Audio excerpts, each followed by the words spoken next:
Avanti plate for 220. Cast iron rim is rubber and it's attached.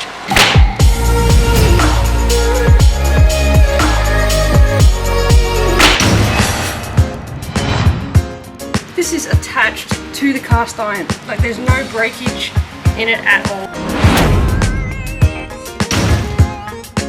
I've never seen a cast iron plate with a standard hold showing the metal and then has this rubber rim. This looks like this plate's been around for a long time, and look, it must have taken an absolute beating, but the rubber is strong as. They look amazing.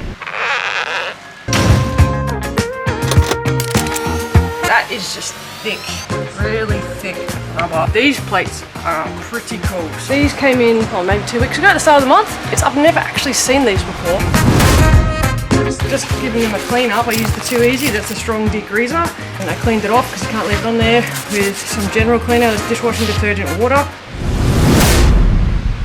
Where can you get this rubber stuff from?